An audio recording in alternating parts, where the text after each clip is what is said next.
ಮಂಡ್ಯ ಜಿಲ್ಲೆಯ ವಸತಿ ನಿಲಯಗಳಲ್ಲಿನ ಮೂಲಭೂತ ಸೌಲಭ್ಯಗಳನ್ನು ಪರಿಶೀಲಿಸಿದ ಜಿಲ್ಲಾ ಪಂಚಾಯತ್ ಮುಖ್ಯ ಕಾರ್ಯನಿರ್ವಾಹಕ ಅಧಿಕಾರಿ ನಂದಿನಿ ಕೆಆರ್ 60 ಪ್ರಶ್ನಾವಳಿಗಳನ್ನು ನಿಯಮಿತವಾಗಿ ಭರ್ತಿ ಮಾಡಿ ಸೌಲಭ್ಯಗಳನ್ನು ಖಚಿತಪಡಿಸಿಕೊಳ್ಳುವಂತೆ ಹಿಂದುಳಿದ ವರ್ಗಗಳ ಕಲ್ಯಾಣ ಇಲಾಖೆಗೆ ಸೂಚನೆಯನ್ನ ನೀಡಿದರು.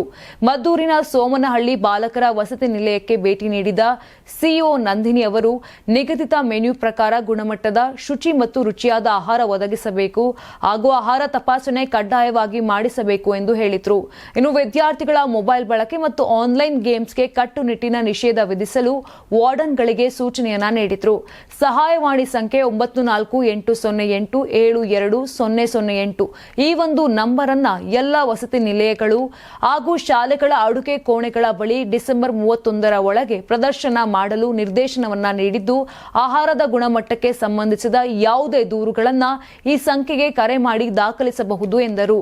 ಸೋಮನಹಳ್ಳಿ ಸರ್ಕಾರಿ ಹಿರಿಯ ಪ್ರಾಥಮಿಕ ಶಾಲೆ ಪರಿಶೀಲನೆಯ ಸಂದರ್ಭ 7ನೇ ತರಗತಿ ವಿದ್ಯಾರ್ಥಿಗಳು ಸಂವಿಧಾನ ಪೀಠಿಕೆಯನ್ನ ಪಾಠ ಮಾಡಿದ ಬಗ್ಗೆ ಮೆಚ್ಚುಗೆಯ ವ್ಯಕ್ತಪಡಿಸಿದಂತ ನಂದಿನಿಯವರು ಕನ್ನಡ ಓದಿನಲ್ಲಿ ಹಿಂದುಳಿದಿರುವ ಮಕ್ಕಳಿಗೆ ಹೆಚ್ಚುವರಿ ಮಾರ್ಗದರ್ಶನ ನೀಡಬೇಕು ಎಂದು ಶಿಕ್ಷಕರಿಗೆ ಹೇಳಿದರು. ಬಿಸಿಯೂಟ ಯೋಜನೆಯಲ್ಲಿ ಪೌಷ್ಟಿಕ ಮತ್ತು ಗುಣಮಟ್ಟದ ಆಹಾರ ಒದಗಿಸುವಂತೆ ಕೂಡ ಸೂಚನೆಯನ್ನ ನೀಡಿದರು.